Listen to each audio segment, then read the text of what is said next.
Well jujutsu Kaisen का chapter 238 release हो चुका है with another unexpected turn. Well हमें अब इसकी आदत कर लेनी चाहिए क्योंकि पिछले 4 या 5 चैप्टर से हमें अनएक्सपेक्टेड टर्न्स मिलते रहे हैं। वेल बात करते हैं इस चैप्टर की, तो इस चैप्टर में काशिमो हार चुका है। जी हाँ, जिस बंदे से हमने ये एक्सपेक्टेशन लगाई हुई थी कि इतने खतरनाक फॉर्म से वो सुकुना से कम 2 या 3 चैप्टर्स लड़ेगा, लेकिन बंदा एक भी चैप्टर नहीं टिका। और हम इसी चैप्टर में सुकुना के माइंडसेट के बारे में थोड़ा बहुत जानेंगे, मतलब उसके पर्सपेक्टिव के बारे में कि वो चीजों को कैसे देखता है। और इस चैप्टर को देख के कहीं ना कहीं ऐसा लग रहा है कि गेगे अकुटामी ने ऑलरेडी सुकुना को द स्ट्रॉन्गेस्ट बता दिया है। जिस तरह सुकुना को इस चैप्टर में डिस्क्राइब किया है ना, one of the purest evil की फीलिंग आती है। और इसी चैप्टर में यूजी भी एंटर करेगा बैटलफील्ड में। और इस चैप्टर का आखिरी पैनल ही काफी था तुम सब लोगों के लिए 2 बहुत ही बढ़िया थ्योरीज या पॉसिबिलिटीज को डिस्क्राइब करने के लिए। वो 2 फैन थ्योरीज को मैं वीडियो के एंड में डिस्क्राइब करूंगा, तो वीडियो को पूरा देखना। तो बिना किसी देरी के चैप्टर को एक्सप्लेन करते हैं।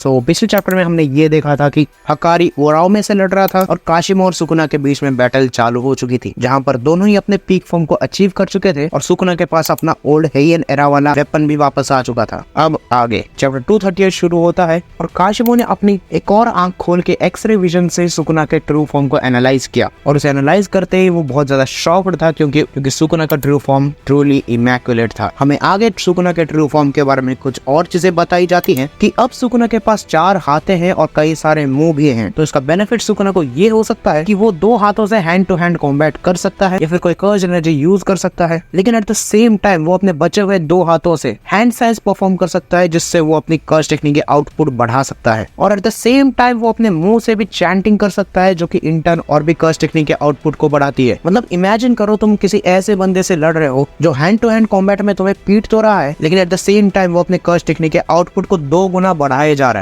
हमें आगे थोड़ा पास्ट के बारे में बताया जाता है कि सुकुना ने इस फॉर्म और 2 कर्स टूल्स कामुटोके एंड हिटर, इन दोनों का इस्तेमाल करके पास्ट में ही इलाइट सेलेस्टियल स्क्वाड वाले कर्स सॉर्सरर को हरा दिया था। मतलब उस टाइम के जो स्ट्रॉन्गेस्ट 4 सॉर्सरर्स थे वो भी गोल्डन एरा वाले सॉर्सरर्स, उन सबको उसने अकेले ही हरा दिया था। और इतना ही नहीं, सुकुना ने उसी टाइम नॉर्थ फुजिवारा के 5 जर्नल्स को भी अकेले हरा दिया था और कुछ और क्लैंस के लीडर्स को भी। देख लो भैया, गेगे अकुटामी ने खुद बता दिया है इस चैप्टर में कि सुकुना के आगे तो कोई टिकने वाला अभी है नहीं, वो बंदा अभी स्ट्रॉन्गेस्ट बन चुका है। आगे चलते हैं चैप्टर में, जहां पर काशिमो को यकीन नहीं होता कि सुकुना इतना ज्यादा पावरफुल होने के बावजूद या इतना डेडली होने के बावजूद भी उसका फॉर्म इतना ब्यूटीफुल कैसे है। सुकुना बिना कुछ कहे काशिमो के ऊपर अटैक करता है और उसे खतरनाक सा पंच लैंड करता है, जिससे काशिमो हवा में उड़ जाता है और हवा में ही वो सुकुना के ऊपर हमला कर देता है अपने मुंह के एक ब्लास्ट से, जिसके जवाब में सुकुना भी अपना अटैक यूज करता है। और अटैक यूज करने से पहले वो बड़े बैडएस तरीके से कहता है कि भाई बच सके तो बच लो, और वो यूज करता है डिसमेंटल। इसी पॉइंट पर काशिमो और हमें दोनों को समझ में आ जाता है कि ये वही अटैक था जिसने गोजो को काट दिया था, क्योंकि वो सिर्फ एक अटैक नहीं था, वो पूरी दुनिया को काट सकता था। आगे हम देखते हैं कि सुकुना कहता है कि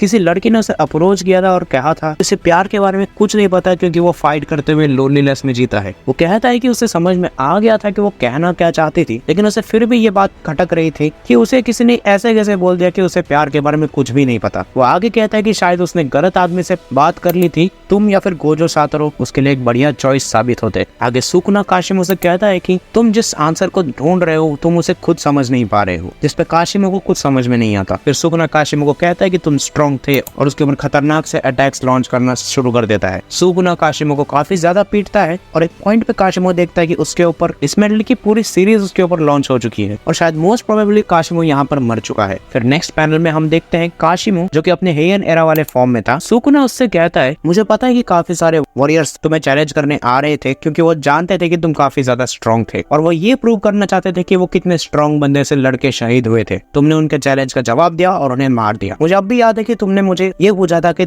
तुम अपने से वीक बंदों से कैसे कनेक्ट कर सकते हो या फिर तुम उससे कैसे लव कर सकते हो। वेल अगर वो प्यार नहीं है तो मुझे नहीं पता प्यार क्या होता है। हम स्ट्रॉन्ग हैं इसलिए हमें लोग चाहते हैं और तुम हो कि काशिमो सुनते नहीं, तुम सिर्फ लोनलीनेस की बात करते हो जो कि तुम्हें ग्रीडी साबित करती है। इसी बात पे काशिमो काशिमो सुकुना से पूछता है कि अगर ऐसी ही बात थी तो तुमने अपने बॉडी को क्यों डिवाइड किया और इतने सालों तक टाइम ट्रैवल किया। जिसके जवाब में सुकुना कहता है कि मैं तुम्हें बता दूं, लव वर्थलेस होता है। मैंने ऐसा कभी नहीं सोचा कि मुझे किसी और की जरूरत है। और यहीं पर हमें सुकुना के आइकॉनिक लाइंस दिखाई जाती हैं जो कि इस चैप्टर को बहुत ज्यादा स्पेशल बनाती है। सुकुना कहता है कि वो जब चाहे खाता है, वो उन्हें मारता है जिन्हें वो जिंदा नहीं देखना चाहता, वो उनके साथ खेलता है जिनके साथ उसे खेलने में मजा आता है, वो अपनी जिंदगी अपने तरीके से जीता है। और अगर इस बात को कोई समझ नहीं पाया तो वो सामने वाले की गलती है, उसकी नहीं। जिसके जवाब में काशिमो कहता है कि शायद तुमने अपने सारे मजे ले लिए अब तक। लेकिन सुकुना कहता है कि ह्यूमंस काफी ज्यादा इंटरेस्टिंग है और टाइम पास करने के लिए वो सब लोग बेस्ट हैं। और इसी के साथ काशिमो की डेथ कंफर्म हो जाती है मेरी तरफ से, क्योंकि जब सुकुना ने जोगो को भी मारा था उसने भी जोगो से कुछ अच्छी बातें की थी, बिल्कुल जैसे उसने अभी काशिमो के साथ की है। इसके बाद हकारी का डोमेन एक्सपेंशन टूट जाता है और सुकुना देखता है इतादोरी और हिगुरुमा बैटलफील्ड में आ चुके हैं सुकुना से लड़ने के लिए। एंड सुकुना इज लाइक तुम लोग क्या ही उखाड़ लोगे, मेरा आ जाओ लड़ने। और चैप्टर यहीं पर खत्म हो जाता है। अलावा हम बात करते हैं उन दो थ्योरीज और पॉसिबिलिटीज के बारे में। पहली थ्योरी ये है कि इतादोरी के हाथ को अगर तुमने नोटिस किया है तो वो समवॉट सुकुना के वो डीमन हाथ के बराबर दिख रहा है, जिससे फैंस ये थ्योरीज बना रहे हैं कि सुकुना की आखिरी फिंगर को इतादोरी ने खा लिया है। और दूसरी थ्योरी जो इतनी भी कन्विंसिंग नहीं है, क्योंकि इसका एक काउंटर आर्ग्यूमेंट भी है मेरे पास कि शोको और यूटा इस पूरे चैप्टर में नहीं दिख रहे, तो शायद वो जाके गोजो को हील कर रहे होंगे। वेल थ्योरी तो अच्छी थी, लेकिन इसका काउंटर आर्ग्यूमेंट इसको बेकार बना देता है, क्योंकि भाई ये जो पूरी चैप्टर है वो सुकुना और काशिमो के बीच की फाइट के बारे में थी और यूजी और हिगुरोमो बैटल में एंटर कर रहे हैं। अगर कोई कैरेक्टर्स दिख नहीं रहे हैं इसका मतलब ये नहीं कि वो कुछ और कर रहे होंगे या फिर गोजो को हील कर रहे होंगे। वैसे दिख तो बाकी लोग भी नहीं रहे हैं जिन्होंने गोजो और सुकुना की फाइट देखी थी, तो क्या वो सब लोग गोजो को हील कर रहे हैं? मुझे नहीं लगता। वेल बस आज के लिए इतना है, मैं मिलता हूँ उनको किसी और वीडियो में, तब तक के लिए गुड बाय।